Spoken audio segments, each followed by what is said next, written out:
Bonjour et bienvenue pour ce troisième rendez-vous de notre série de 4 webinaires sur des typologies de handicap spécifiques.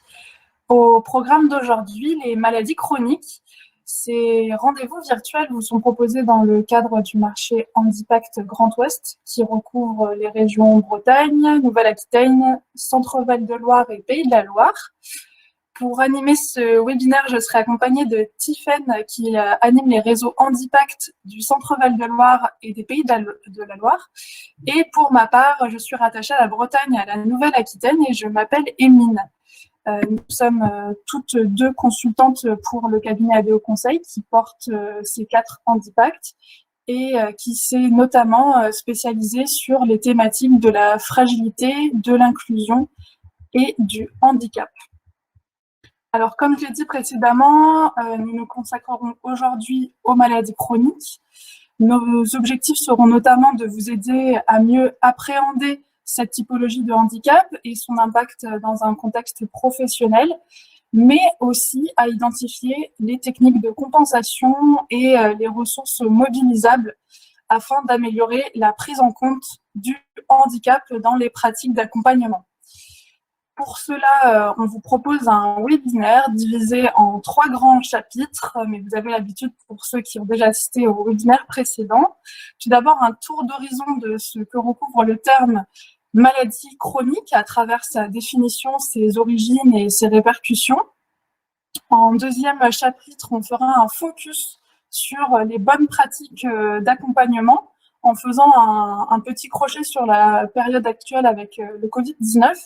Et enfin, en dernière partie, nous ferons une présentation des compensations possibles.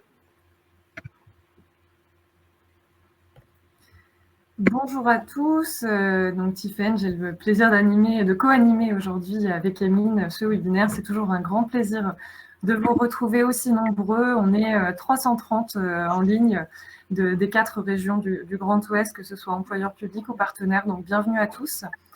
Nous avons la chance aujourd'hui d'être accompagnés de 2 invités de marque. Véronique Delestre et Sarah Salmona qui ont gentiment accepté de venir témoigner lors de ce webinaire. Je leur souhaite également la bienvenue et je les remercie chaleureusement. Peut-être que Sarah, pour vous présenter, on peut dire quelques mots sur votre parcours. Bonjour à tous, donc, je suis professeure de français au collège et au lycée. Je suis atteinte d'une myopathie congénitale depuis la naissance et j'enseigne maintenant depuis 10 ans et je serais heureuse de vous raconter mon parcours et puis comment le défi quand on arrive avec un handicap, c'est surtout de gagner la confiance de son employeur et de l'établissement dans lequel on est. Merci Sarah. Et puis Sarah et Véronique pourront intervenir tout au long de ce webinaire. Peut-être Véronique, 2-3 mots en introduction. Merci. Bonjour à tous. Donc, je suis Véronique Delestre. Je suis consultante formatrice chez We Care at Work. Donc, c'est une entreprise qui est aussi un organisme de formation qui a pour cœur de métier cette notion de l'inclusion, de la maladie, du handicap dans le monde du travail. Donc, moi, je vous parlerai plutôt d'expérience et de retour d'expérience. Super. Merci beaucoup, Véronique. Et pour commencer, et pour vous familiariser également avec l'outil LifeStorm, on vous propose un petit quiz. Vous avez l'habitude aussi, pour ceux qui nous suivent, que vous retrouverez dans l'onglet sondage pour commencer à appréhender cette thématique des maladies chroniques avec une première question que l'on vous propose qui va apparaître dans quelques instants. Selon vous, par définition, on ne peut pas guérir d'une maladie chronique. Vrai ou faux? On vous laisse découvrir le sondage dans l'onglet sondage. Et il y a déjà des réponses qui arrivent à toute allure. Si vous avez des difficultés à trouver cet onglet, n'hésitez pas à poser la question sur l'onglet questions, mais a priori, vous avez l'air de trouver, puisqu'on a pas mal de réponses. On vous laisse encore quelques instants pour ne pas influencer les réponses. Toutefois, il y a une tendance qui a l'air de s'afficher de plus en plus. avec effectivement une plus grande majorité, à 55% ici. Vous dites que par définition, on ne peut pas guérir d'une maladie chronique, c'est vrai. Alors oui, effectivement, c'est vrai, on ne peut pas guérir d'une maladie chronique. Cependant, certaines personnes peuvent connaître des phases de rémission prolongée, c'est-à-dire sans signe de la maladie, ni de poussée pendant un long laps de temps. Important à noter également, c'est que si on ne peut pas guérir d'une maladie chronique, certaines répercussions peuvent toutefois être traitées. C'est le cas de la fatigue, de la dépression, de l'anxiété, qui sont des symptômes de la maladie et qui peuvent être, entre guillemets, guéris par des thérapies comportementales. Ces symptômes sont en effet souvent issus du regard porté sur soi et du regard des autres. Alors, grâce à un travail sur les émotions et sur l'estime de soi, et avec des exercices comme la restructuration cognitive ou l'affirmation de soi, on peut retrouver une estime, une confiance et diminuer la souffrance ressentie du coup par les personnes atteintes de maladies chroniques. Deuxième question pour ce quiz. Donc, on vous invite à vous rendre de nouveau sur l'onglet sondage.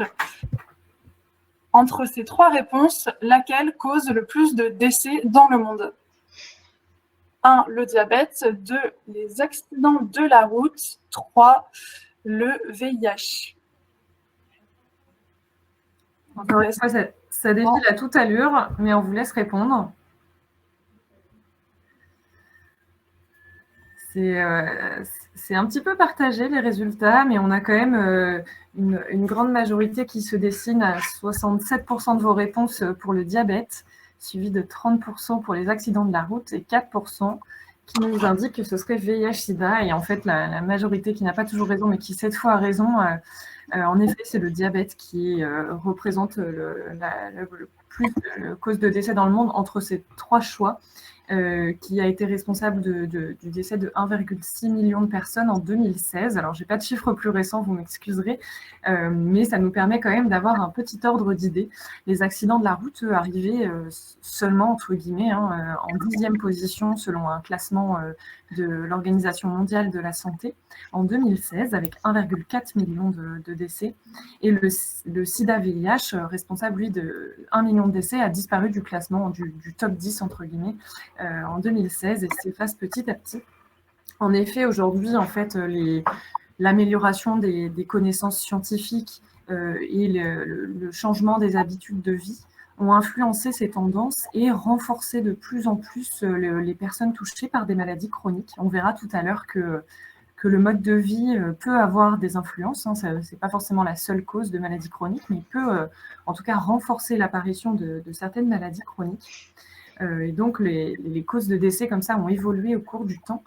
On remarque aussi à noter une différence assez sensible entre les pays à fort niveau de revenus, où ces maladies chroniques, on va essayer de ne pas faire de généralité, mais ça donne quand même des indications. Dans les pays à fort haut niveau de revenus, ces maladies chroniques sont plus présentes, là où dans les pays plus pauvres, entre guillemets, les maladies infectieuses vont être plus présentes dans les causes de décès. Voilà pour vous donner un petit peu des points de repère. Alors après cette mise en bouche sous forme de quiz, on vous propose désormais de rentrer dans le vif du sujet avec une définition du terme maladie chronique. Alors sachez tout d'abord que les maladies chroniques sont reconnues comme un handicap depuis la loi du 11 février 2005 et qu'elles recouvrent une grande diversité de situations. On intègre à l'intérieur aussi bien le diabète que la sclérose en plaques, le cancer. On verra ça un petit peu plus tard. Toutefois, elles ont certains points communs. Tout d'abord, elles se caractérisent par leur caractère évolutif. En effet, elles nécessitent aussi une prise en charge médicale sur une longue durée et sont à l'origine de handicaps. Les maladies chroniques évoluent plus ou moins rapidement pendant plusieurs mois au minimum. au rythme de complications plus ou moins graves et se traduit souvent par un risque d'invalidité ou par un handicap temporaire ou définitif. Alors, quand on parle du caractère évolutif des maladies chroniques, cela signifie qu'elles sont susceptibles d'évoluer. Évoluer vers quoi? En fait, vers une aggravation, au mieux vers une stabilisation, par opposition à des pathologies non évolutives ou fixées. Le caractère évolutif s'applique à la pathologie elle-même et non pas au handicap à travers les déficiences et incapacités qu'il induit. Ainsi, un handicap par traumatisme, par exemple, est par définition non évolutif. Par maladie évolutive, on désigne donc de ce fait des affections dont l'évolution est attendue et dont le traitement est pour l'instant symptomatique ou palliatif. Par exemple, la sclérose en plaques, la maladie de Friedreich, la maladie de Charcot, la maladie de Charcot-Marie-Tooth, dystrophie musculaire progressive, enfin voilà, il y en a beaucoup. Il est important de souligner aussi que l'évolution et la sévérité de ces affections est variable. Une maladie évolutive ne signifie pas une maladie mortelle, ni même une diminution de l'espérance de vie. C'est important de le souligner. Important aussi de le signaler, l'histoire des maladies chroniques est assez récente, puisque ce sont les progrès scientifiques qui ont permis de transformer ces maladies au pronostic souvent défavorable en maladies chroniques. Du coup, de plus en plus de personnes vivent avec ces maladies qui peuvent générer de fortes répercussions à plus ou moins long terme dans la vie quotidienne, mais aussi professionnelle. Grâce au progrès de la médecine, les personnes malades peuvent, et le plus souvent, veulent continuer de travailler. C'est un souhait qui reste réalisable à condition de faire tomber les idées reçues et d'envisager un cadre professionnel qui tient compte des incidences de la maladie. Et pour cela, c'est à nous de travailler sur ça. Véronique, excusez-moi, Véronique, j'avais une question parce que là, je viens de donner beaucoup d'éléments de définition on parle d'évolution, on parle de plus ou moins long terme. Enfin voilà, il y a beaucoup d'éléments qui ont été donnés. Je sais qu'il existe beaucoup de définitions. Là, on se base sur celle de l'OMS. Est-ce que vous pouviez nous donner justement des éléments qu'on peut retenir par rapport à tout ça? Oui, merci. Effectivement, on sait qu'il existe d'autres définitions de la maladie chronique. Il en existe au niveau de l'Europe. Donc, le Comité européen de la santé en donne une. Il en existe aussi au niveau de la France. Le Haut Conseil de la santé publique en donne une autre. Alors, en fait, on comprend que c'est complexe à appréhender, cette notion de maladie chronique. Et il faut retenir un mot, je pense, enfin en tout cas une notion, c'est que ça dure dans le temps. Voilà. Merci beaucoup, Véronique. On peut quand même donner Emeline a commencé à donner quelques exemples.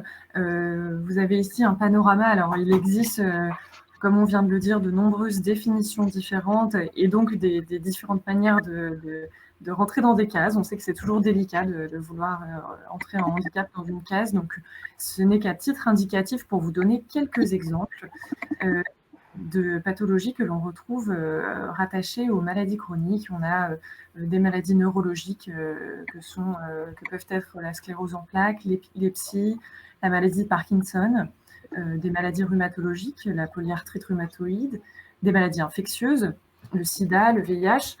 À savoir que le sida-VIH fait partie des maladies chroniques évolutives, avec cette différence que, contrairement à certaines autres pathologies, avec les traitements qui peuvent être mis en place, certains vivent et travaillent sans conséquences majeures sur l'emploi. C'est aussi valable sur bien d'autres pathologies, bien sûr, mais certains traitements de maladies chroniques sont quand même reconnus pour être des traitements assez lourds. Ces différents exemples que l'on peut donner de maladies chroniques, la liste est non exhaustive. Pour avoir un panorama plus ou moins complet, on peut se référer à la liste des affections de longue durée définie par la Sécurité sociale. Vous retrouvez ainsi une autre catégorisation, on va dire une liste de maladies reconnues. qui nécessitent un traitement prolongé et une thérapie particulièrement coûteuse dans certains cas que reconnaît la sécurité sociale.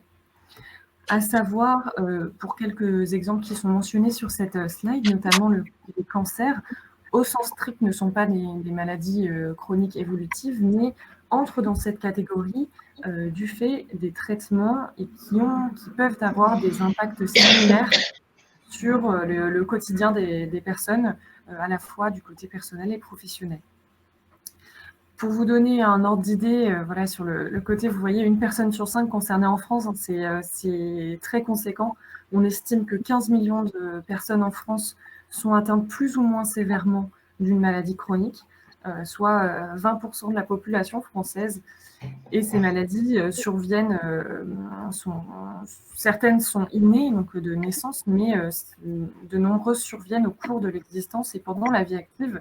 Donc vous, en tant qu'employeur, en tant que partenaire de l'emploi, on a beaucoup de Cap Emploi avec nous aujourd'hui, vous avez dans vos effectifs et dans les personnes que vous accompagnez un certain nombre de personnes qui sont concernées, d'autant plus qu'on est sur certaines formes de handicap qui peuvent être invisibles. Donc voilà, on incite à vraiment avoir une vigilance et une bienveillance quotidienne que vous avez bien sûr, hein, mais on insiste encore une fois là-dessus. Alors justement, pour compléter ces quelques éléments de définition et justement préciser un petit peu plus les autres pathologies qui peuvent rentrer dans ce terme et aller un peu plus loin, on vous propose une vidéo qui a été faite par l'Ordre des médecins.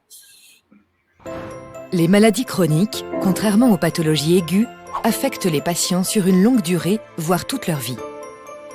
Il s'agit notamment des maladies cardiovasculaires, des cancers, des maladies respiratoires chroniques, du diabète, du sida ou encore des maladies de Parkinson et d'Alzheimer.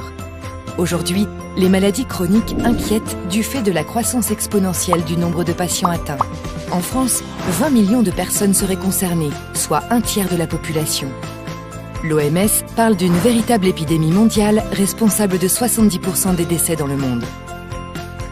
À l'origine de ce boom, les progrès de la médecine qui ont permis de vivre avec des maladies telles que le sida, le diabète ou certains cancers.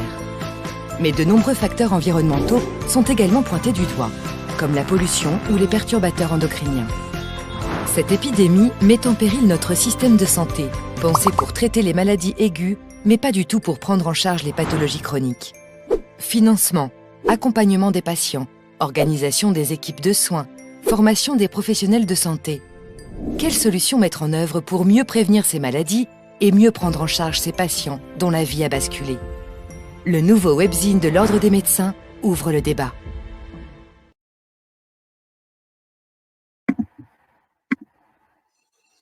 Alors, dans cette vidéo qu'on vient de voir, on a pu découvrir certaines pathologies, des éléments déclencheurs et surtout des enjeux qui sont liés aux maladies chroniques.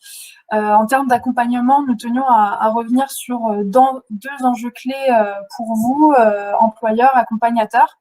Tout d'abord, en enjeu numéro 1, nous voulions pointer le fait que les maladies chroniques sont finalement une agrégation de cas particuliers. Les répercussions de ces maladies sur la vie sociale et professionnelle ne sont pas les mêmes pour tous et ainsi chaque cas reste vraiment particulier. Chaque personne a son propre ressenti psychologique, sa propre résistance physique. Pour certaines, les périodes de soins peuvent alterner avec des périodes pendant lesquelles elles sont capables de travailler. De même, chaque maladie connaît des évolutions spécifiques, plus ou moins prévisibles, mais qui ne vont pas nécessairement dans le sens d'une aggravation. Il faudra donc accompagner chaque personne au cas par cas. C'est l'enjeu numéro 1 que vous voulez ressortir. Et en enjeu numéro 2, c'est le fait que finalement ces pathologies sont de plus en plus fréquentes. Dans les années à venir, on vient de le voir, les maladies chroniques seront une préoccupation majeure des employeurs, tant en termes de gestion des ressources humaines et d'organisation du travail qu'en termes de productivité. Deux raisons pour cela. Tout d'abord, la première démographique, avec l'augmentation du nombre de personnes atteintes d'une maladie chronique du fait du recul de l'âge de la retraite, avec pour conséquence le vieillissement de la population active. Et seconde raison d'ordre médical qui tient au fait que les progrès, qu'il y a eu des progrès du dépistage et de la prise en charge thérapeutique des maladies chroniques. Grâce à des traitements compatibles avec une vie professionnelle, finalement, les personnes malades veulent et peuvent conserver leur activité le plus longtemps possible et dans les meilleures conditions. D'où la nécessité finalement pour une bonne intégration dans l'entreprise que l'employeur et les collaborateurs soient informés sur les maladies chroniques et leur impact sur la vie professionnelle. Je ne sais pas si peut-être Véronique, Sarah, à ce stade, vous voulez aussi rebondir. Alors désolée, j'ai coupé vos micros, je les remets en place. Sarah, je vous laisse. Oui. Peut-être là, une idée qui me vient en tête dans mon expérience, c'est que souvent on a assimilé on assimile le handicap au fait de ne pas être capable de travailler.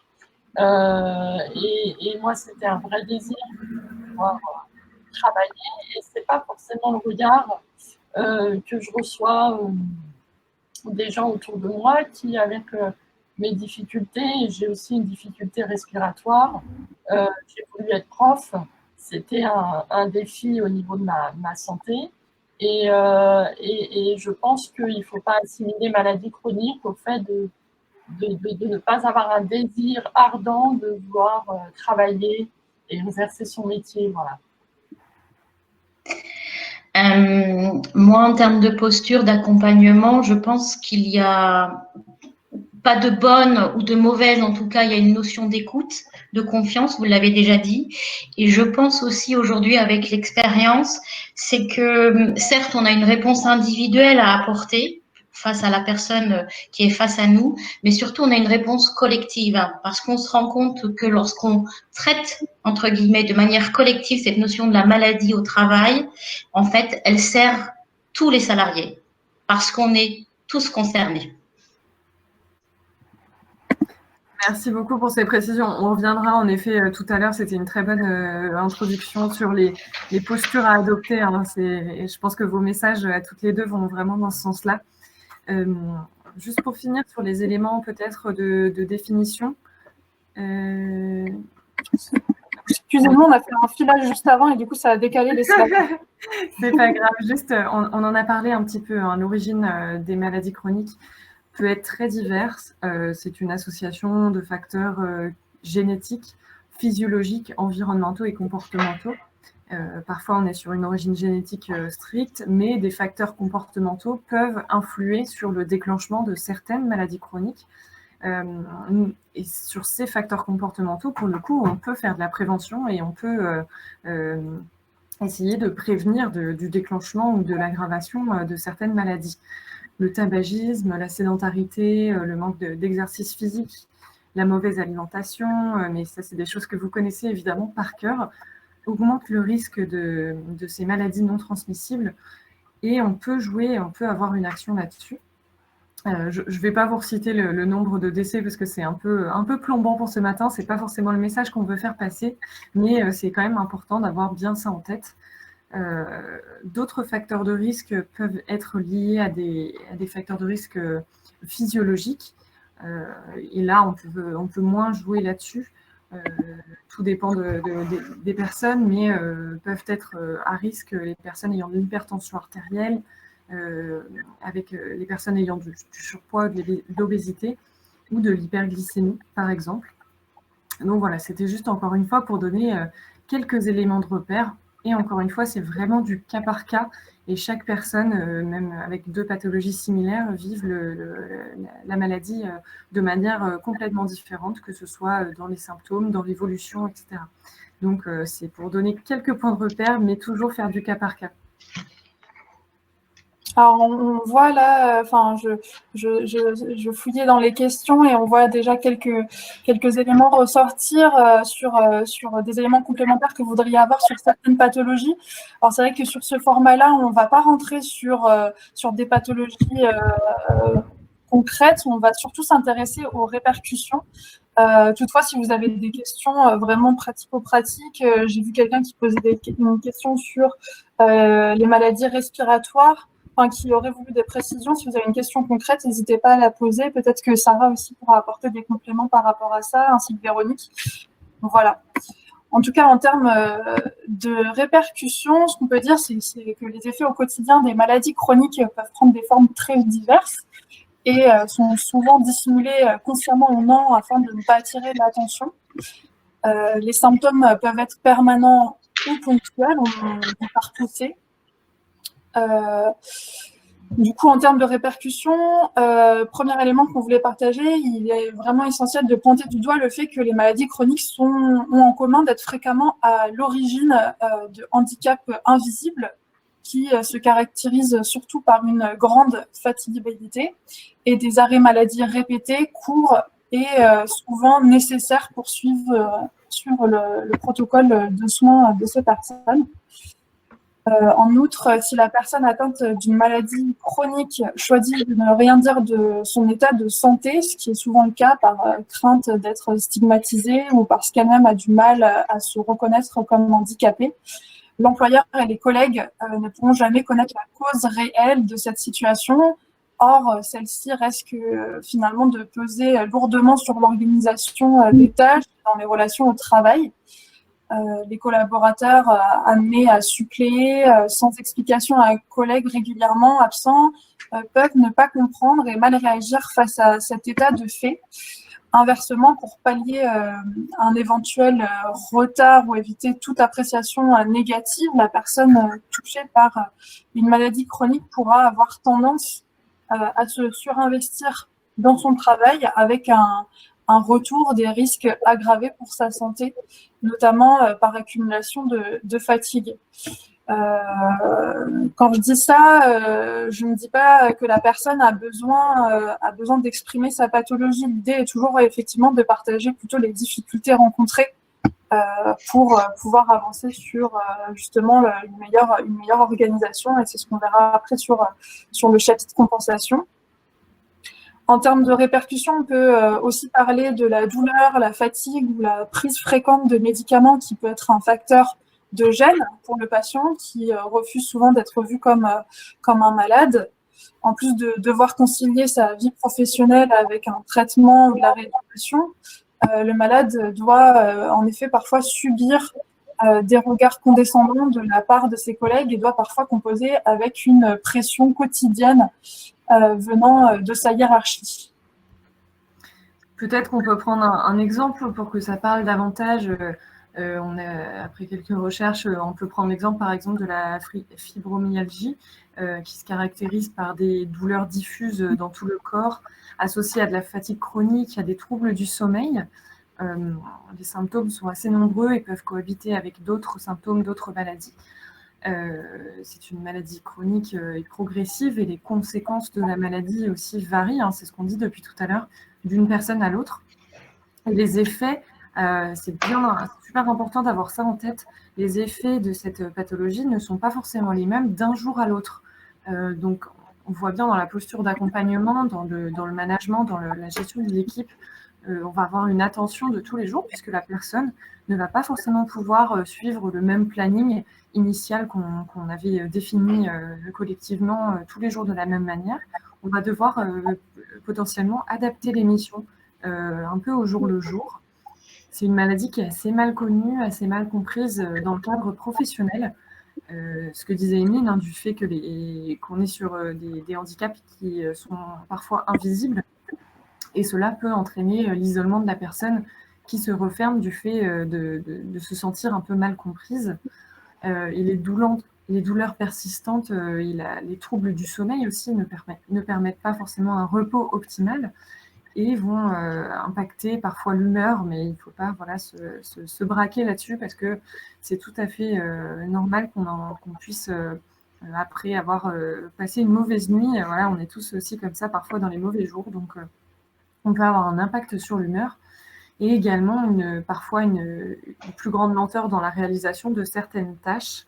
Donc, encore une fois, Je pense que collectivement, il faut bien se rappeler d'être super attentifs les uns pour les autres pour veiller à ces changements, on va dire, et à ces adaptations quotidiennes qu'on peut mettre en place dans l'organisation du travail.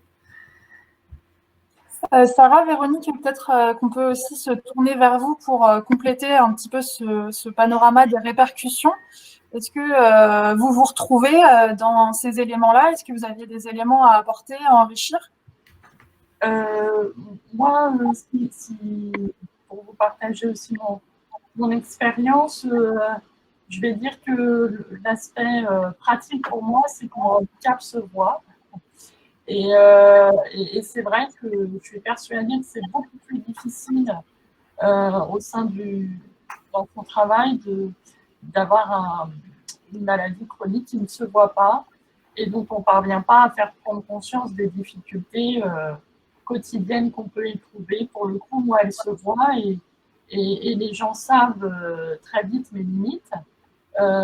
Et là-dessus, je me retrouve très bien dans évidemment les conséquences que m'impose ma pathologie, c'est-à-dire ma fatigue chronique, de la difficulté à me concentrer.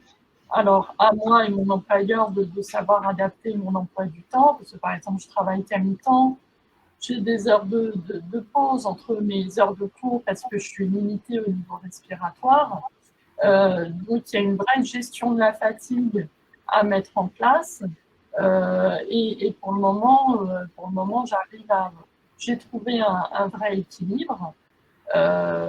Et en ce qui concerne les répercussions qui peuvent toucher le moral, moi je trouve qu'aujourd'hui, ne pas travailler serait un facteur de dépression pour ma part, et que quand les choses sont bien organisées, qu'il y a une très bonne communication avec son employeur et une confiance aussi qui s'installe, alors on peut parvenir à travailler dans des conditions optimales et positives pour tout le monde. Justement, Sarah, on a une question de Christelle dans le chat qui nous demande, avec toutes ces informations que l'on a données, comment est-ce qu'on sensibilise l'employeur? Peut-être que vous pouvez nous dire 2 mots peut-être sur la façon dont vous avez aussi entamé la discussion. Est-ce que ça venait de votre part? Est-ce qu'il y a eu une action de sensibilisation? Je pense que ça peut intéresser les employeurs qui nous écoutent. Alors, dans la fonction publique, quand on est... moi, je suis dans l'enseignement privé sur contrat, donc j'ai passé des vrais entretiens avec mes employeurs. Je n'ai pas été affectée à un établissement de manière mécanique, comme c'est elle l'est dans la fonction publique. Donc, j'ai eu la chance déjà d'avoir des vrais entretiens et de pouvoir me présenter et de présenter mes limites et d'en faire prendre conscience. Par contre, j'ai eu 2 expériences dans 2 établissements différents.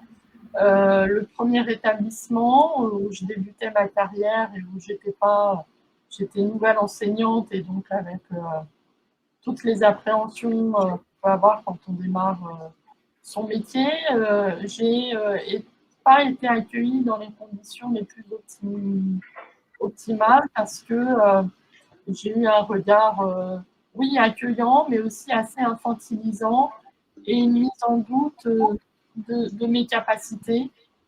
Par exemple, à tenir une classe de 35 élèves avec ma petite voix, avec mon fauteuil roulant, avec le risque que les élèves en profitent.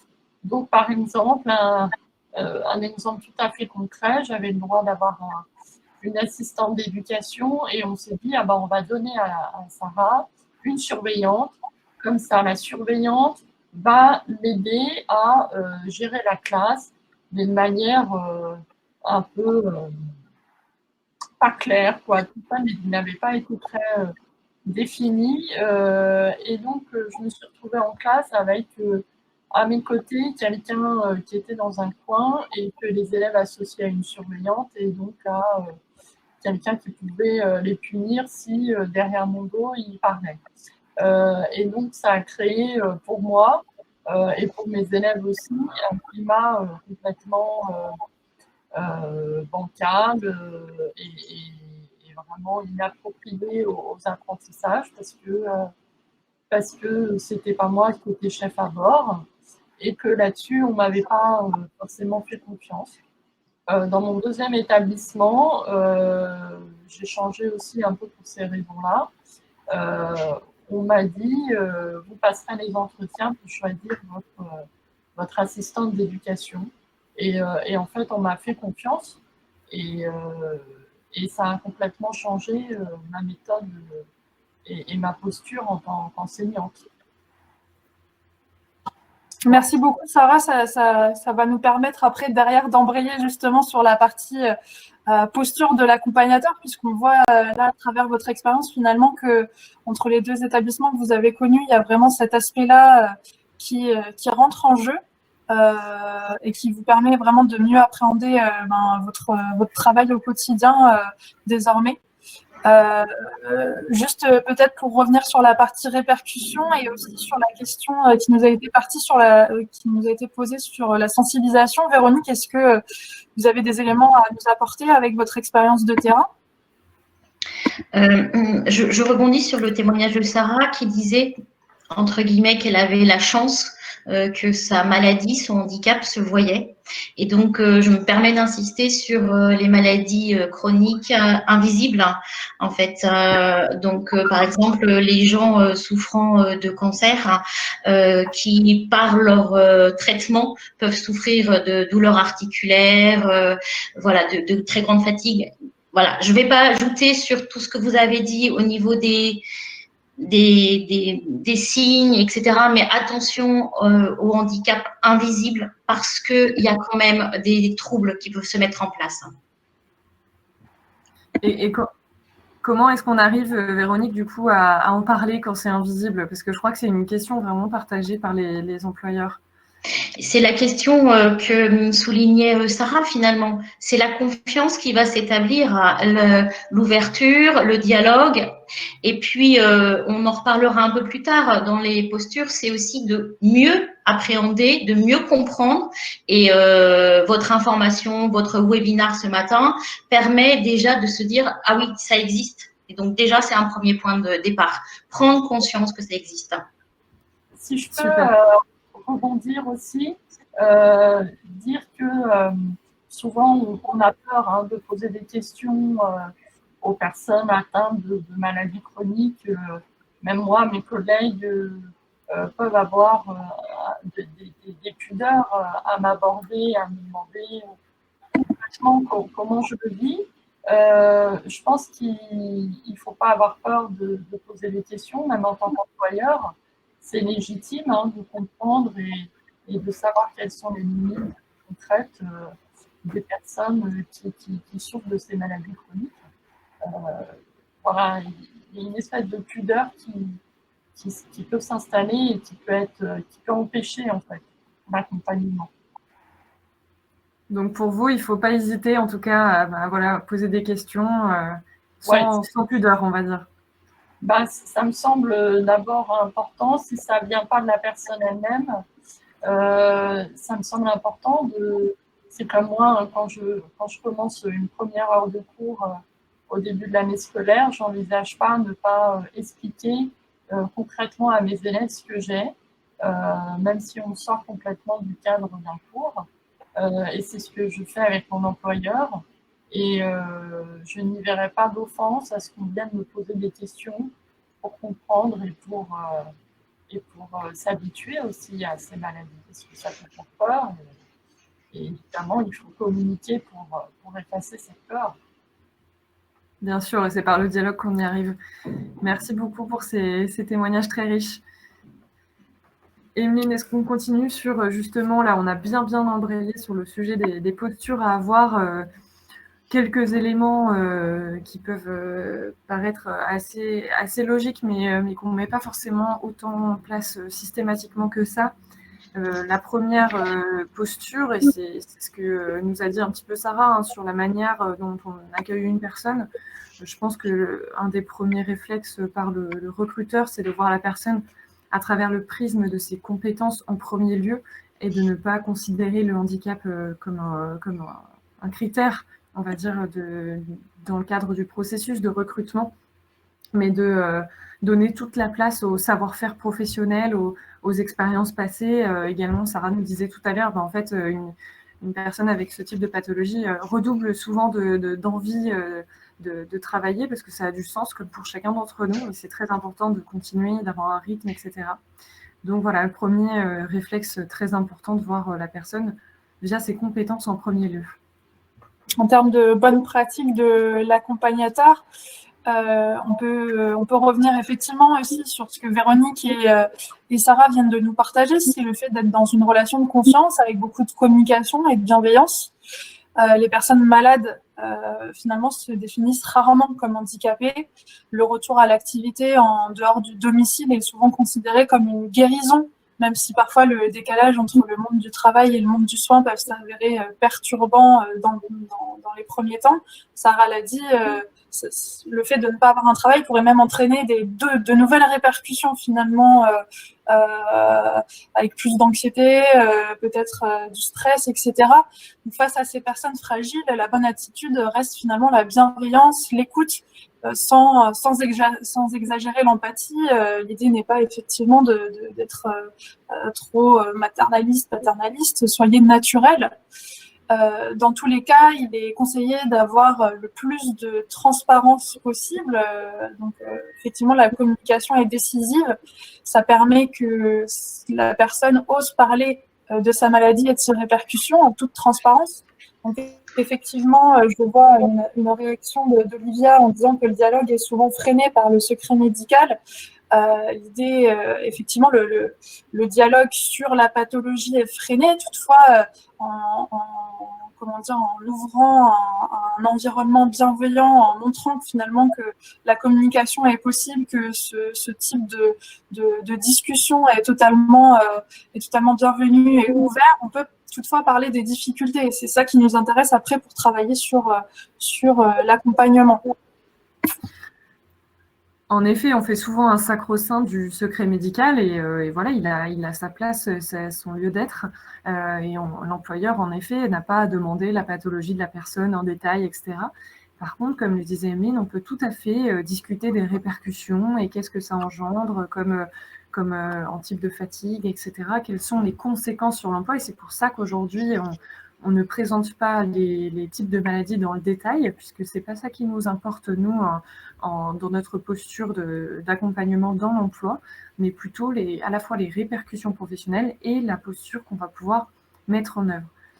Dans ces postures, un des maîtres mots, et peut-être que Véronique pourra aussi le confirmer, ou en tout cas nous témoigner d'expérience, mais c'est l'anticipation le plus possible, puisque... Alors, on sait bien qu'il y a une part d'imprévisible dans l'évolution des maladies, bien sûr, hein, tout au long de la vie. Voilà, certaines maladies qui fonctionnent par poussée, notamment, on ne peut pas forcément prévoir dans la temporalité. Par contre, on peut anticiper certains rendez-vous médicaux, certaines conséquences, certains temps de repos. Et donc, c'est très important d'avoir le plus d'anticipation possible, puisque à la fois du côté de la personne qui souffre de cette maladie et de l'organisation, il y a des changements également permanents en termes d'organisation du travail, des technologies qui sont utilisées, etc. Donc l'anticipation est vraiment importante avec un suivi régulier des solutions qui sont mises en œuvre. On parlera tout à l'heure de compensation notamment. Ces compensations, elles ne sont pas ancrées dans le marbre. On peut les faire évoluer, on peut les réadapter en permanence, ainsi que l'organisation du travail qui est mise en place. On parlait tout à l'heure de temps partiel, de mi-temps, etc. On peut mettre en place des choses pour réadapter le rythme du salarié ou de l'agent quand l'état de santé parfois s'améliore, se stabilise ou se dégrade, en le faisant en toute confiance et en transparence le plus possible. On n'est pas en train de surveiller l'agent ou surveiller le salarié, mais on est en train d'essayer d'anticiper. Une des clés de solution, et ça fait le pont avec l'approche pluridisciplinaire, c'est de réunir régulièrement, que ce soit le comité d'hygiène et sécurité, le responsable des ressources humaines, peut-être le manager de proximité, de ne pas attendre le dernier moment quand on est à un point de rupture, un point de bascule où c'est presque trop tard, mais anticiper, c'est aussi avoir des points réguliers entre les professionnels de l'établissement qui peuvent accompagner sans avoir une réelle raison d'être au point où c'est presque trop tard. C'est également important dans l'anticipation de sensibiliser le collaborateur à la visite de pré-reprise réalisée par le médecin du travail. Quand l'arrêt maladie, on a vu que ça peut susciter des arrêts de travail à répétition.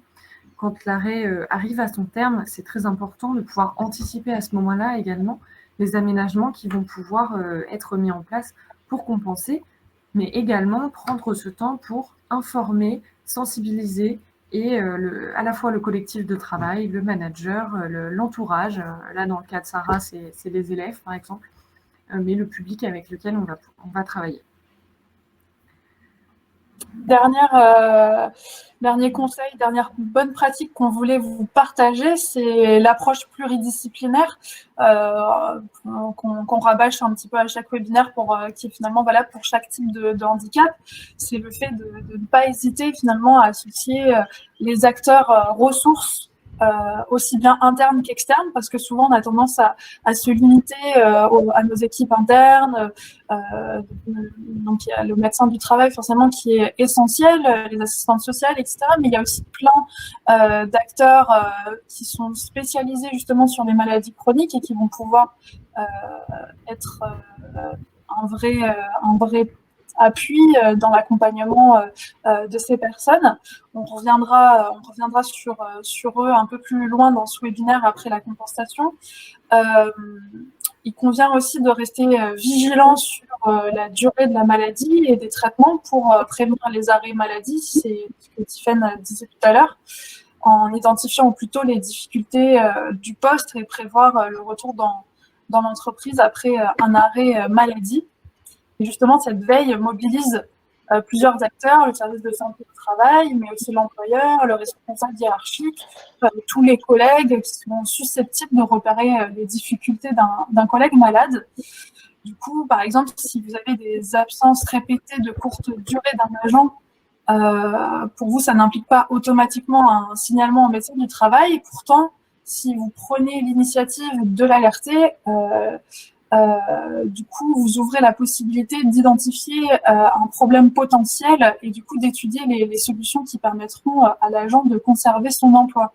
Donc, important d'être en approche pluridisciplinaire et aussi d'être vigilant un petit peu à ces signaux d'alerte et ne pas hésiter à en parler dans la communication et à le partager aussi du coup avec justement ces acteurs internes qui peuvent être utilisés pour un meilleur accompagnement. On a une question d'Aurélie dans le chat qui nous dit, on parle beaucoup de communication là sur cette partie. Comment présenter sa maladie sans effrayer l'employeur ? Certaines personnes n'osent pas en parler ou même ne postulent pas à certaines offres d'emploi parce qu'elles craignent de ne pas pouvoir tenir le poste. Est-ce que Sarah ou Véronique, vous avez de bons conseils à nous donner sur comment présenter la maladie sans effrayer l'employeur, le recruteur ? Alors, pour ma part, je pense qu'il faut être factuel, parce que je pense qu'il n'y a pas de meilleure manière que d'être honnête et de présenter précisément les choses en sachant qu'on peut trouver des solutions pour faire bien son métier et ça n'enlève pas la motivation et les compétences, en fait. C'est deux choses qu'il faut bien séparer. Heureusement pour moi, il y a tout un système de compensation qui a été mis en place, et ce qui fait que je suis aussi efficace que n'importe quel autre professeur. Donc, là où je peux rassurer l'employeur, c'est là-dessus. Mais il n'y a pas d'autre manière que, il me semble, de dire avec honnêteté les choses et les limites. Mais ça suppose aussi de pouvoir les assumer et de ne pas les édulcorer la réalité pour dire je vais minimiser cet aspect pour ne pas lui faire peur. C'est dangereux de faire ça, c'est dangereux pour vous, c'est dangereux pour la confiance que vous avez avec votre employeur. Et puis, en amont, il y a tout un travail de sensibilisation qui peut être fait dans les entreprises pour justement qu'on soit moins effrayé par toutes ces maladies chroniques, par le handicap, parce que c'est un univers qu'on ne connaît pas en fait. Donc c'est ça qui fait peur. À partir du moment où on le connaît, où on est habitué à travailler avec, les choses changent facilement. Véronique, vous aviez peut-être… Alors, juste peut-être plus la posture du côté de l'employeur, si on peut dire. On parlait tout à l'heure d'anticipation. Alors effectivement, on ne peut pas anticiper de manière individuelle face à une personne malade comment cette personne va agir, interagir dans le milieu professionnel. Par contre, ce que l'on peut anticiper, c'est la posture de l'employeur. Et l'anticipation dans la posture de l'employeur, c'est finalement d'avoir une réflexion collective avant qu'un événement arrive. Souvent, moi, quand j'interviens dans les organisations, c'est que j'interviens en mode pompier. Je dis ça en mode pompier parce que j'interviens au moment où il y a un problème. Et moi, quand j'arrive et je leur dis, mais pourquoi est-ce que vous n'avez pas réfléchi avant que le problème se pose? Parce que, ils me disent, parce que ça n'existait pas. On n'avait pas ce cas-là dans notre unité. Or, peut-être qu'en réfléchissant avant, avec des actions de sensibilisation, des actions d'information, l'employeur sera apte à mieux accepter. Mais on en reparlera tout à l'heure au niveau de la compensation, effectivement. Ok, bon, merci en tout cas à toutes les deux pour ces informations précieuses. On continue avec, on souhaitait faire un point rapide sur l'actualité parce qu'on est en pleine semaine de déconfinement et de faire le pont entre maladie chronique et Covid, puisque en effet, dans les personnes considérées à risque pendant cette épidémie, on retrouve nombreuses maladies chroniques telles que les diabètes, les maladies cardiovasculaires, certaines pathologies respiratoires. Et donc, il est important d'être très vigilant puisque là, pour les personnes concernées, on se retrouve dans une position, en effet, où elles peuvent être maintenues en télétravail ou maintenues en arrêt ou en activité partielle. Toutefois, ça suscite une communication auprès de l'employeur et beaucoup d'employeurs vont peut-être aussi se prendre la mesure des personnes qui sont concernées dans leur équipe, dans leur établissement. Et donc, il nous semblait important de faire un petit temps d'arrêt sur la question, d'autant plus que ça peut être source d'inquiétude, d'interrogation pour à la fois les employeurs et les personnes qui sont concernées. Plusieurs plateformes ont été montées justement pour répondre à ces interrogations et ces questions. Et c'est les liens qu'on vous affiche actuellement à l'écran. À la fois la ligne C que Valéria nous indique également dans le chat pour que vous puissiez la retrouver, qui est ouverte, une ligne téléphonique dédiée pour les patients atteints de maladies chroniques pour répondre aux questions, aux interrogations, qui est relayée. Également, la plateforme dédiée C19.info qui a été développée en s'appuyant sur les recommandations du ministère de la Santé. Et les patients atteints de maladies chroniques peuvent y renseigner à travers un court questionnaire les symptômes qu'ils rencontrent. Et ce questionnaire établi par une équipe médicale permet ensuite de poser une question sur une situation particulière que la personne rencontre directement à un médecin, également de discuter sur un chat dédié avec une équipe spécialisée en psychologie, etc. Donc, ce sont des ressources qui peuvent être intéressantes. Je vous invite à les partager. Peut-être on parlait d'anticipation, de prévention et de handicap invisible. Vous avez très, très probablement dans vos équipes et dans les personnes que vous accompagnez, des personnes qui souffrent de ces maladies. Vous ne le savez peut-être pas. Mais peut-être qu'en prévention, ça peut être intéressant de faire un mailing. Alors, il y a un numéro vert au niveau national qui circule, mais d'avoir ces outils dédiés, ça peut être intéressant de faire un petit focus sensibilisation sur le sujet, surtout dans le contexte que nous traversons tous collectivement en ce moment. Voilà pour ce petit point. Je voyais aussi que vous aviez Pardon, Tiffany. Vas-y, je t'en prie. Je rebondis sur les numéros de téléphone parce qu'effectivement, la structure de Véronique a également développé un numéro de téléphone pour accompagner les personnes avec une maladie chronique. Peut-être que vous pouvez nous en toucher quelques mots. Oui, tout à fait. Notre entreprise We Care at Work a développé une plateforme gratuite, solidaire. Donc, c'est un numéro vert qui va s'afficher ensuite dans les contacts. Toute personne concernée par la maladie que l'on soit concerné soi-même, que l'on soit aidant ou que l'on soit employeur, peut venir poser ses questions sur cette plateforme. On y répondra de manière anonyme et gratuite. Voilà. Et je fais juste un focus effectivement avec maladie chronique et Covid, parce que deux choses.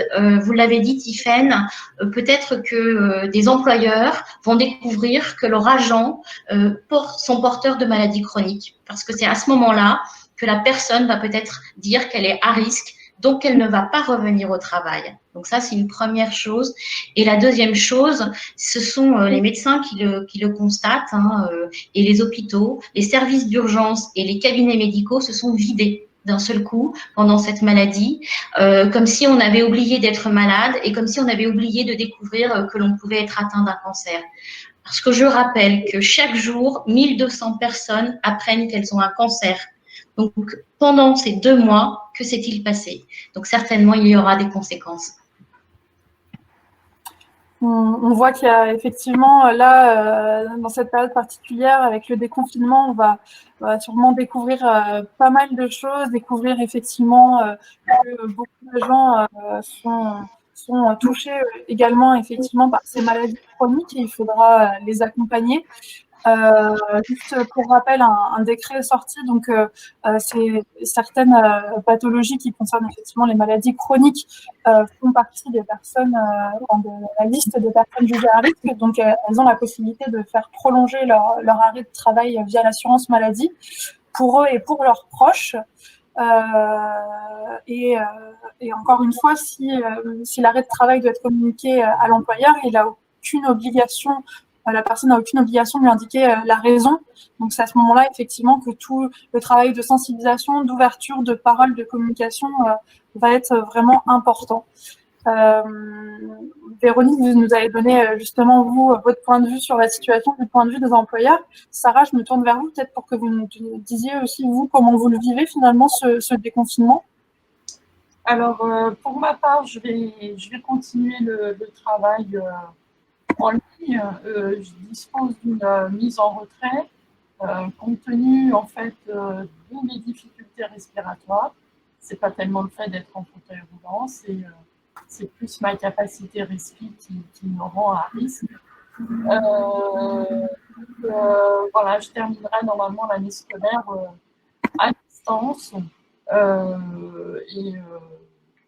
Bon, écoutez, on est un peu dans l'incertitude pour la suite. Pour la rentrée de septembre, mais ça, c'est un cas un peu particulier. En tous les cas, j'ai le soutien de ma direction et on est en étroite collaboration pour continuer une continuité pédagogique efficace.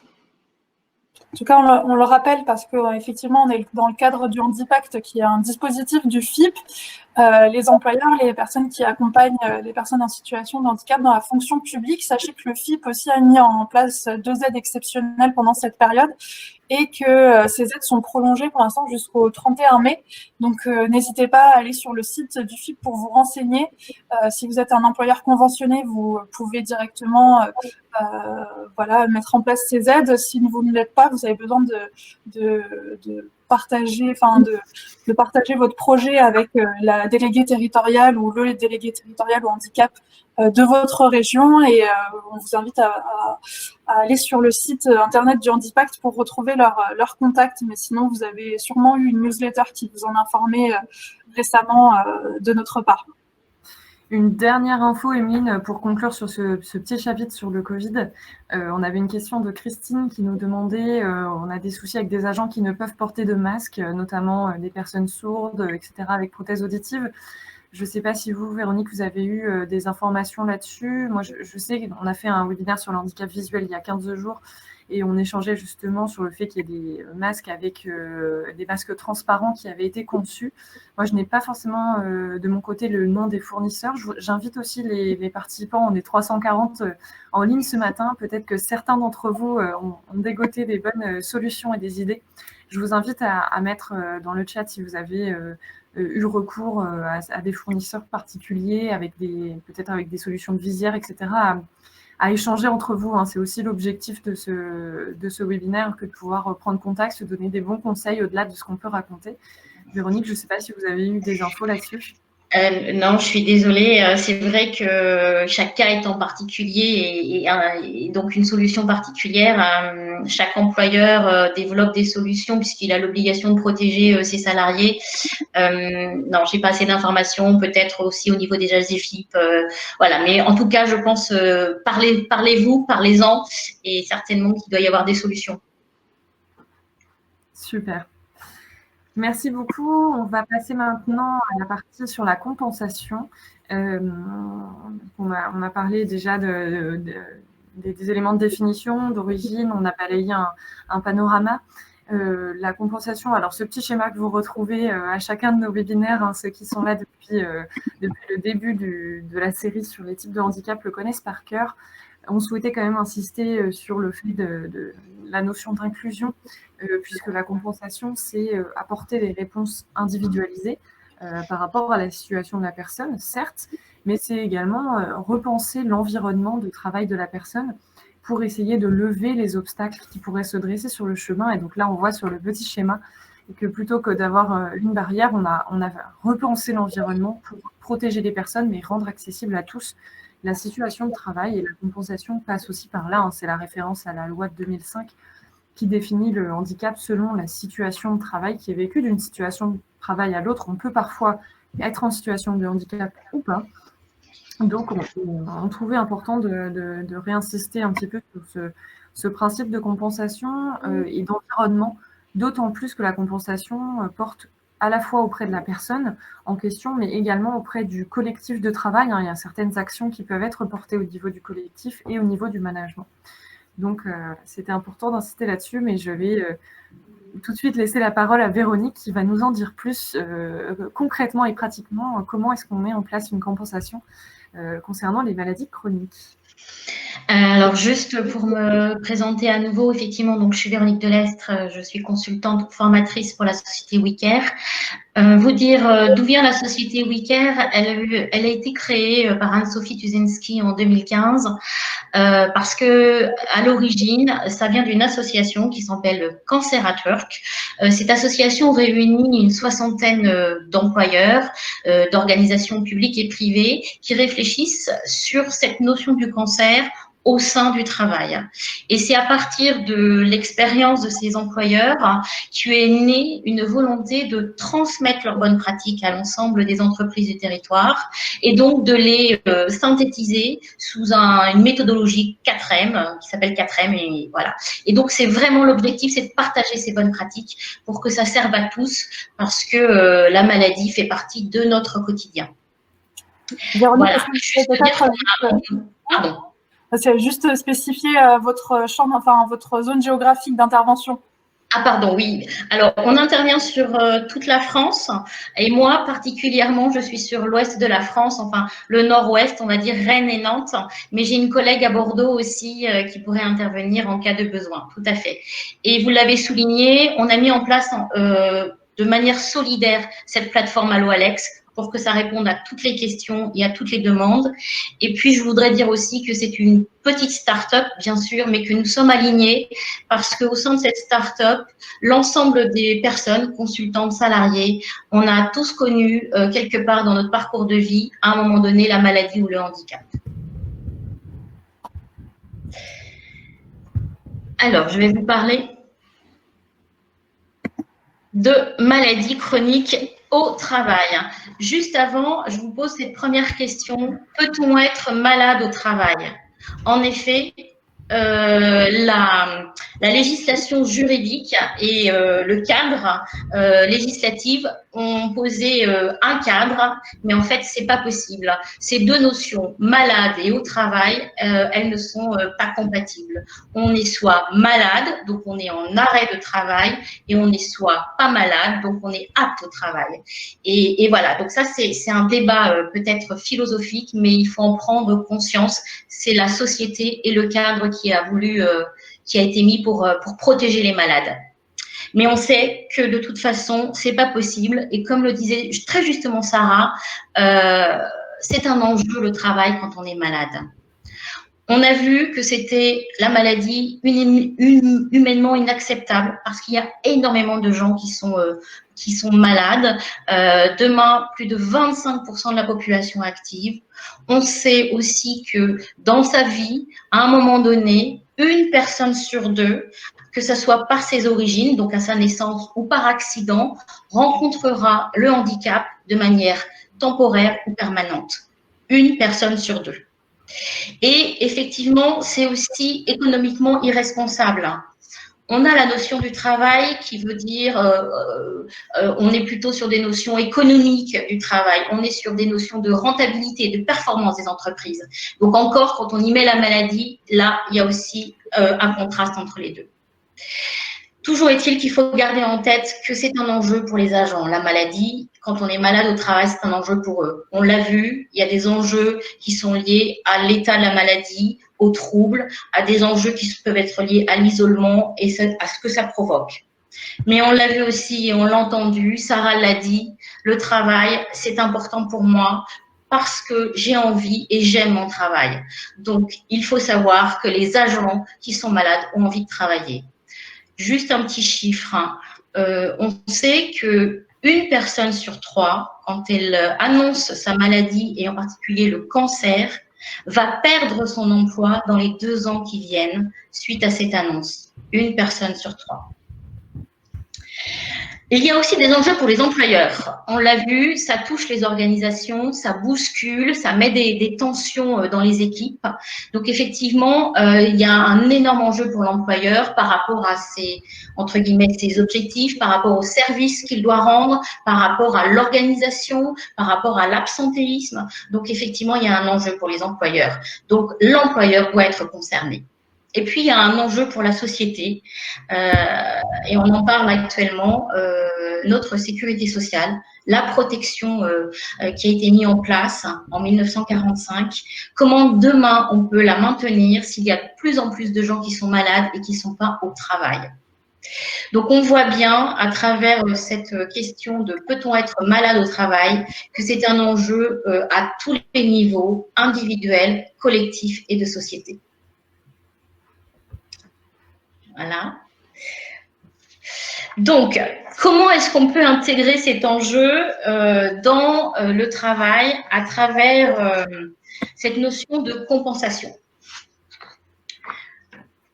Là aussi, je vais m'arrêter sur 2 choses. On va parler de la compensation individuelle et je demanderai tout à l'heure à Sarah de pouvoir nous en parler un peu plus. Et on va parler de l'organisation que l'on peut mettre au sein des entreprises. Si on parle de la compensation individuelle, donc de la personne malade, quel type d'aide elle peut obtenir? Avant qu'elle obtienne ces aides, il faut se rappeler qu'elle a tout un chemin à faire entre le moment où elle apprend qu'elle est malade, le moment où elle en prend conscience et le moment où elle va demander de l'aide. Donc, il y a la notion aussi de la reconnaissance de la qualité de travailleur handicapé et on en reparlera, la RQTH. Donc, à partir du moment où cette personne a mis en place cette reconnaissance de qualité de travailleur handicapé, des compensations peuvent être mises en place pour l'aider à mieux, on va dire, mener sa vie, mieux vivre sa maladie et puis mieux rester dans son emploi. Donc, on sait que ces compensations, on peut donc les demander auprès de la maison du handicap et que c'est le département qui va la verser. Et quelle que soit, je rappelle, quelle que soit la pathologie, quelle que soit l'origine, la nature, mais aussi la personne, l'âge et le mode de vie. Donc, toute personne a droit à la demande pour le type de compensation. Sarah, je peux me permettre de vous demander quelles sont les compensations qui ont été mises en place pour vous? Oui, alors j'ai un panel assez important de compensation. Je dispose d'une aide humaine qui m'aide pour réaliser plein de gestes que je ne suis pas capable de faire dans l'établissement, même parfois d'ouvrir une porte, m'aider à mettre mon manteau, le retirer, voilà, plein de petits gestes quotidiens. Et j'ai besoin de cette aide humaine qui m'accompagne en permanence. J'ai un aménagement aussi de mon poste de travail puisque ne pouvant pas écrire au tableau, j'utilise un vidéoprojecteur, un ordinateur. J'ai également un micro pour m'aider à porter ma voix.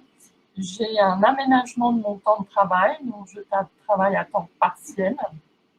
Et ensuite, l'emploi du temps a été réalisé avec mon employeur. J'ai aussi un transport sur mon lieu de travail, qui est une société de transport aménagée, financée par le conseil départemental à 80%, et puis le reste est pris en charge par le FIP. Voilà, et donc évidemment, pour obtenir toutes ces aides, j'ai eu bien sûr la reconnaissance travailleur handicapé, ça se fait auprès des MDPH, mais ensuite il a fallu que je me mette en lien avec le médecin de prévention du rectorat, et puis il y a un système dédié au handicap au rectorat pour la prise en charge financière de toutes ces aides, de toutes ces compensations qui m'ont été allouées. Merci. Merci beaucoup, Sarah. Donc, effectivement, comme Sarah vient de vous le dire, des compensations, il en existe énormément parce que c'est une réponse individuelle à la personne. Donc, c'est en fonction de sa maladie, en fonction de ses besoins que les études de compensation seront mises en place. Donc, ça, c'est la première chose, la compensation pour la personne. Et puis, si on parle du côté employeur, si on revient sur la petite slide, s'il vous plaît, merci. En fait, là aussi, on peut distinguer deux types. L'employeur peut demander lui aussi à bénéficier d'aide. Il suffit qu'il mette en place un dossier auprès du FIP. Et puis, en fonction des aides individuelles que la personne aura reçues, des aides peuvent être apportées aussi à l'employeur. Ça, c'est une chose. Et la deuxième chose qui est aussi très importante, c'est que l'employeur, lui, peut réfléchir en interne comment il peut compenser de manière individuelle, mais aussi peut-être collective, pour la prise en charge, pour mieux prendre en charge les effets de la maladie, la situation de la maladie de cette personne au sein de son service, de son unité. Donc, l'employeur va peut-être pouvoir actionner différents leviers. On en distingue 3. On distingue des leviers de compensation dits techniques. Alors là, je vais vous donner des exemples, mais ce ne sont que des exemples parce qu'ils ont été réfléchis de manière collective au sein d'organisations. On peut réfléchir à l'organisation des espaces. On peut revoir effectivement la place des bureaux. On peut revoir la circulation. On peut penser à la position des ascenseurs. On peut aussi réfléchir aux salles de pause pour voir comment elles sont équipées. Est-ce qu'on n'y mettrait pas un frigo, par exemple, pour y stocker certains médicaments? On peut réfléchir aussi bien sûr, à la posture que l'on a pour travailler, donc au bureau, à la chaise, à l'ordinateur. Est-ce qu'on met en place un ordinateur portable parce qu'on va mettre en place du télétravail? Voilà, donc des éléments techniques qui peuvent se réfléchir. On peut bien sûr aussi réfléchir aux éléments humains. Alors, les éléments humains, on peut demander, et Sarah le disait, qu'elle est donc accompagnée par une auxiliaire de vie dans son travail. Donc, on peut mettre en place cet auxiliaire de vie sur le lieu de travail. On peut aussi mettre en place des référents, et je sais qu'il y en a parmi vous, des référents handicap au sein des organisations. Donc, ces personnes sont très utiles et ce sont des personnes ressources qui peuvent accompagner l'agent du début de sa maladie à la fin ou lorsque les symptômes ou il y a des rechutes. Donc ça, c'est important. On peut mettre en place des conseillers pour l'évolution professionnelle. Voilà, on peut réfléchir à toutes ces actions et humainement, il y a des actions qui me semblent assez importantes et Sarah le soulignait, ce sont les actions de sensibilisation. Il faut sensibiliser l'ensemble du personnel d'une unité à ce que c'est que la maladie. Ce sont les actions de communication, ce sont les actions de réflexion, de lever les tabous. Voilà, et tout ça, ça peut se faire par des petites actions ponctuelles On peut par exemple profiter des semaines du cancer, de la journée mondiale de la maladie chronique. Voilà, il y a le calendrier tout au long de l'année est rythmé par des journées qui peuvent être symboles, mais qui peuvent permettre d'amener la maladie au travail et d'en parler et de libérer la parole.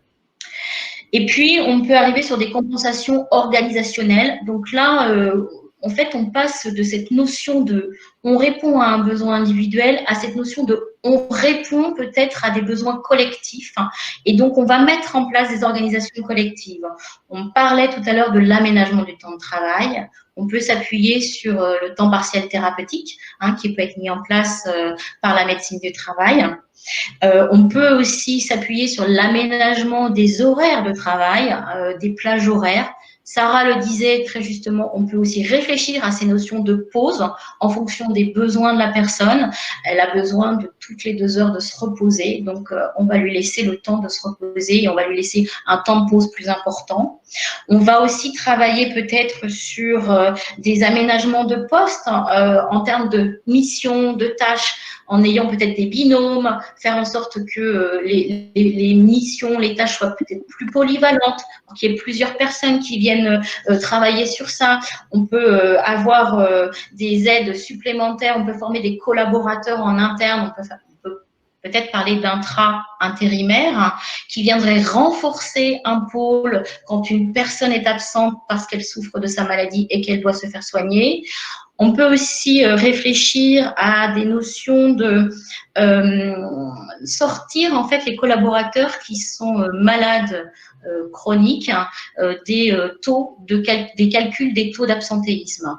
En effet, sur un service, ça peut plomber le taux. Donc, on se dit, tiens, on va isoler les personnes qui sont maladies chroniques reconnues. Comme ça n'impactera pas le taux d'absentéisme de cette unité.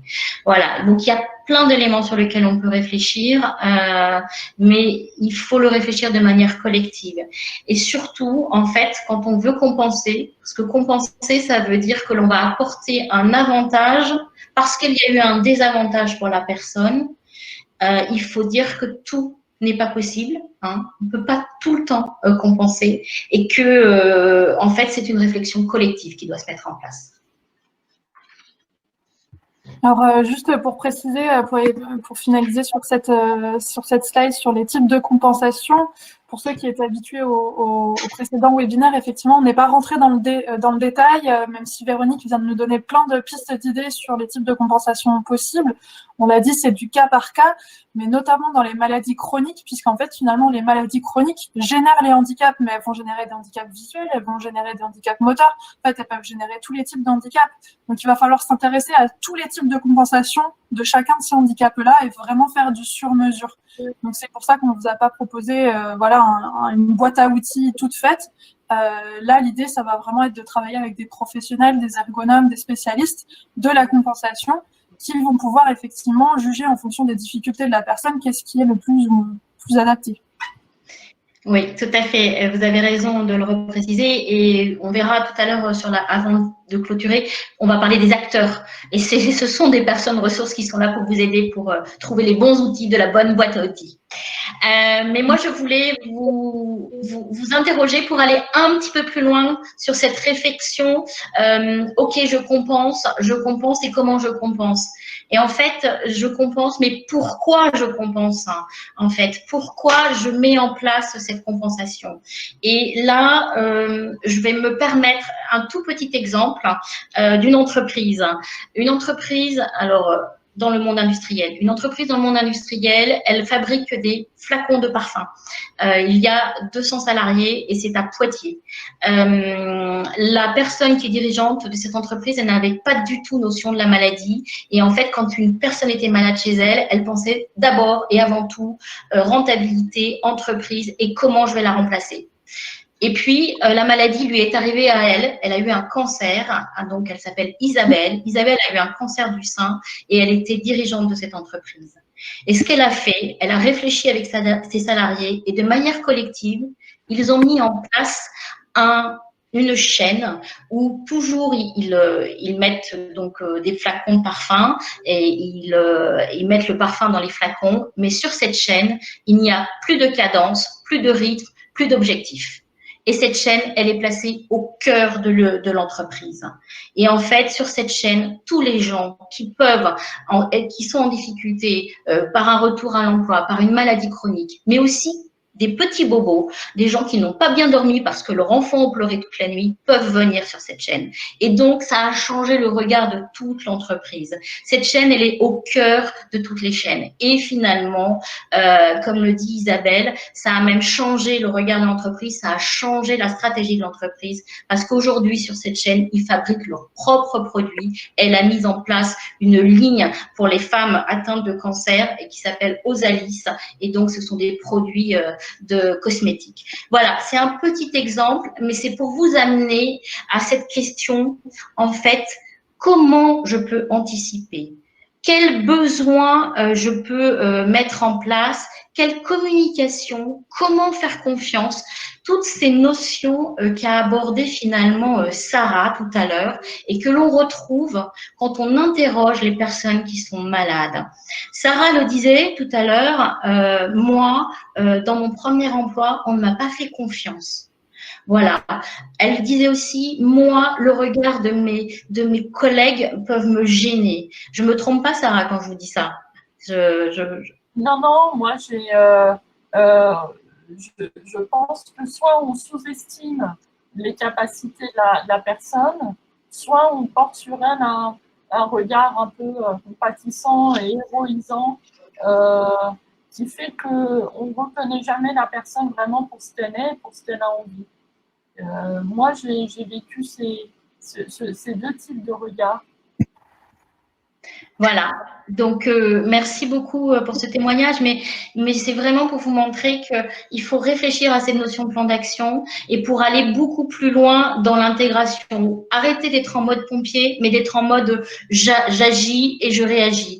Et juste pour le signifier, chez WeCare, grâce aux expériences de nos clients, on a mis en place une petite méthodologie pour accompagner cette réflexion et surtout faire en sorte que cette réflexion finalement devienne presque un objectif, voire elle est intégrée dans les valeurs, dans la stratégie de l'entreprise ou de l'organisation du travail. Alors, je disais que vous n'êtes pas tout seul pour vous faire accompagner parce que c'est vrai, on peut se retrouver parfois démunis quand on accueille une personne qui nous annonce sa maladie. Et donc, là encore, je vais insister tout au long, même message, faites confiance à cette personne parce que cette personne, elle est au centre d'un univers d'aide potentielle et d'acteurs qui vont vous aider, vous, employeurs, à travailler cette mise en place et au maintien à l'emploi. Alors, on a les acteurs qu'on va appeler de la sphère institutionnelle que vous connaissez et dont vous êtes parfois faites partie aujourd'hui. Donc, MDPH, le FIP, le Cap Emploi. Donc, ces acteurs, on l'a vu, ils gèrent tout ce qui est lié aux aides, aux accompagnements et il ne faut pas hésiter à les solliciter. C'est important. Et puis, on va aller sur la sphère professionnelle, vous professionnels, vous employeurs, en interne, hein, bien sûr, vous avez des ressources que vous pouvez mobiliser. Donc, vous avez des ressources, des correspondants handicap, vous pouvez mobiliser les managers, vous pouvez mobiliser les RH, vous pouvez aussi mobiliser les salariés qui sont malades parce qu'eux aussi peuvent être acteurs. Vous pouvez mobiliser l'assistante sociale et puis la médecine du travail, qu'elle soit en interne ou en externe. La médecine du travail, elle a un rôle important, vous l'avez vu. La médecine du travail, elle intervient sur cette question de reconnaissance de la RQTH seulement si l'agent s'en empare et a envie de mettre en avant sa maladie. Mais à partir du moment où il s'est emparé et qu'il a mis en place la RQTH, la médecine du travail peut être un vrai interlocuteur. Et cette médecine du travail, vous pouvez aussi lui demander de manière informelle, de manière formelle et gratuite, d'intervenir dans votre entreprise pour animer des ateliers, pour parler de la maladie. Et ça sera assez intéressant aussi d'avoir cette vision médecine du travail. Je vais aussi parler de la sphère médicale, parce que on l'a vu, maladie chronique évolutive, donc des allers-retours bien sûr à l'hôpital, des besoins de rencontrer son médecin, de faire le point, que ce soit son médecin généraliste ou spécialiste. Donc c'est très important. Et là, je vais aussi m'arrêter sur un petit témoignage rapide. J'ai eu la chance de rencontrer Stéphane Pardou, qui est le DG adjoint d'un grand centre cancérologique qui est Gustave Roussy, en région parisienne. Et lui, son rôle, c'est de s'occuper du patient. Donc, quand il parle d'un malade, il parle d'un patient. Et ils se sont rendus compte, quand ils prennent en charge un patient, que dans le parcours d'un patient, il y a cette notion de travail qui apparaît. Et donc là aussi, on voit que le travail est important. Et là, une petite phrase que je vous donnerai, en fait, il dit que le travail, c'est aussi un bon remède pour la maladie. Donc, je ferme, ça lui appartient, mais je trouve ça assez intéressant. Et je termine sur la dernière sphère, c'est la sphère privée, la sphère particulière. Et là aussi, la personne malade, elle a sa famille, bien sûr, mais aussi toutes les associations de patients qui peuvent l'aider. Et un petit clin d'œil, là encore, sur une association, pour ceux qui sont à Nantes ou dans sa région, pour maladies chroniques. Il y a une association qui a été créée par le CHU nantais et qui s'appelle La Fabrique et qui accueille ces personnes en maladie chronique pour les remettre dans le chemin de l'emploi et pour les accompagner sur l'emploi. Voilà ce que je voulais vous dire et vous dire en fait que c'est cette notion de collectif qui est importante, cette notion de relation, de communication et de pluridisciplinarité. Sarah, est-ce que vous vous retrouvez juste du coup un petit peu dans cet écosystème-là et par rapport à votre parcours, est-ce que vous en avez sollicité certains? Ah oui. Alors, c'est évidemment pas forcément évident de s'y retrouver, même si la prise en charge, elle a été faite de manière assez facile pour moi. Mais j'imagine que quand on est totalement étranger à tout cet univers dans lequel moi je baigne depuis longtemps, puisque j'ai mon handicap depuis la naissance, ça peut être un peu effrayant. Mais bon, voilà, une fois que le système est enclenché, les choses se font relativement simplement. Par contre, c'est vrai qu'il faut anticiper. On n'arrive pas sur son lieu de travail sans avoir fait ces démarches auparavant, par exemple. Et les temps de mise en route des dossiers, notamment de la NDPH, ça c'est une des difficultés majeures, c'est des temps d'attente pour que les dossiers soient examinés, et de compensation, soit définitive, ça peut être de 3 à 6 mois. Donc effectivement, c'est tout un système qu'il faut solliciter et il faut s'y prendre tôt. Merci beaucoup, Sarah, pour toutes ces précisions.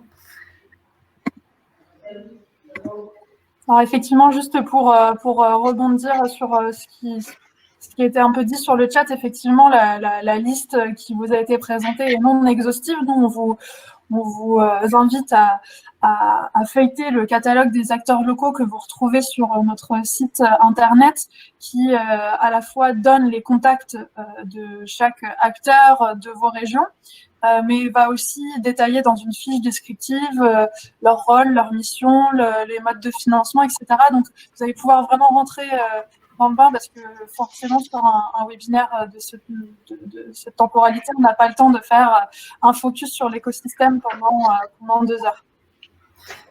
Absolument. Alors du coup, il y a eu énormément de questions et on vous remercie pour vraiment toutes vos contributions et puis les réponses aussi que vous avez pu apporter entre vous.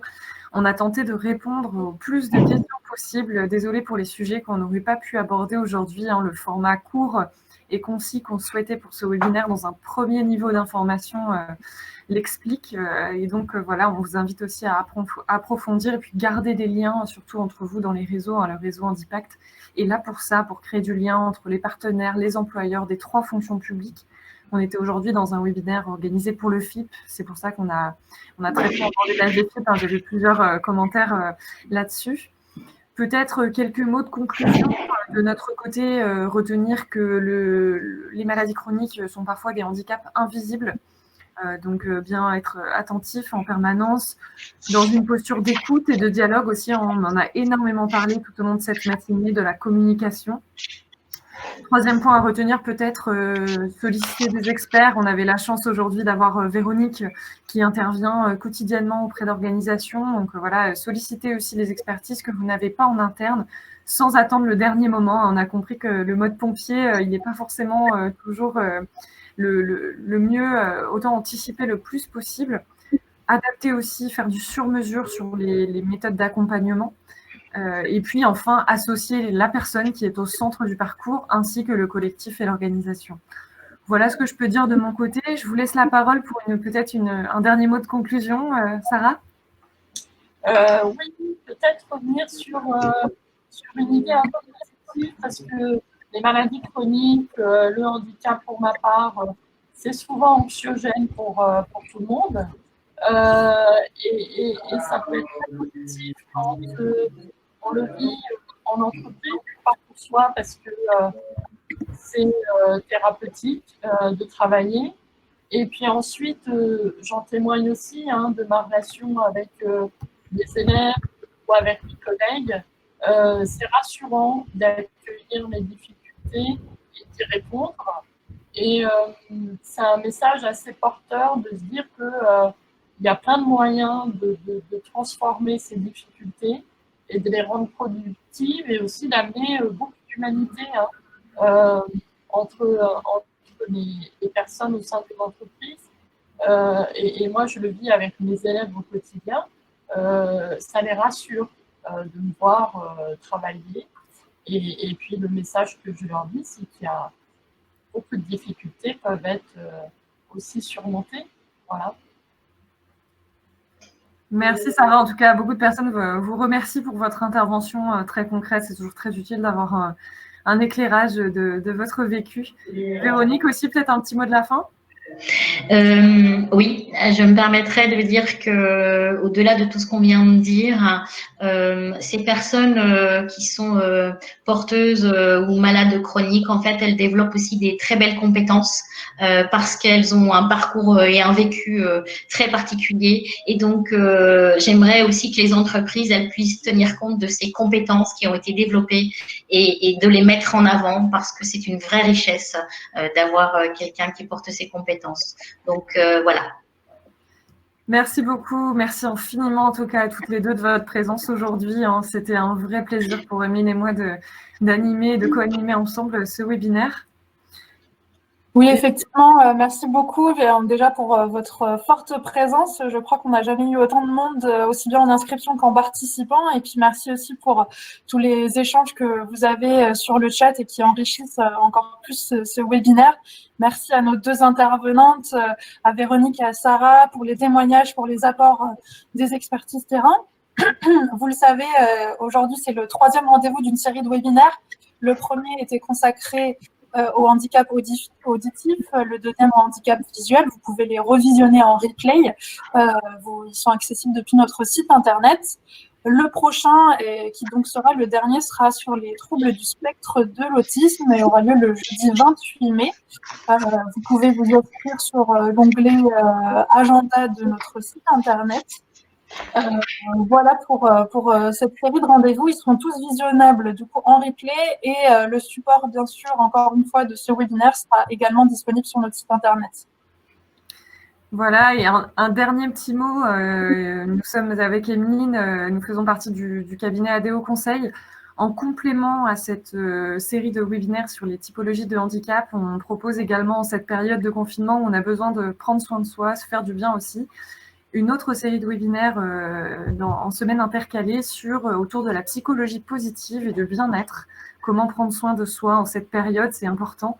Et nous avons donc un rendez-vous également la semaine prochaine sur mieux nous aligner à nous-mêmes pour améliorer notre bien-être. Donc voilà, si vous souhaitez nous rejoindre, c'est également possible et ouvert à tous. Donc on vous y retrouvera peut-être avec plaisir. En tout cas, merci beaucoup de votre présence assidue. On vous souhaite une très bonne journée, un très bon appétit et à bientôt. Dernier mot avant Merci. de vous partir, si vous pouviez remplir effectivement le sondage que Valéria, je sais que le chat circule assez rapidement, mais qu'il y a un sondage qu'on vous soumet pour savoir ce que vous avez pensé de ce webinaire, pour qu'on puisse toujours l'améliorer. Et aussi pour nous donner des suggestions pour d'éventuelles prochaines rencontres, puisque effectivement on arrive sur la fin de cette troisième année du Handipact. On va arriver sur une nouvelle programmation, donc on a besoin d'idées, de connaître vos besoins. Donc n'hésitez pas à les partager via ce sondage. Et donc merci beaucoup pour votre participation et puis à très bientôt.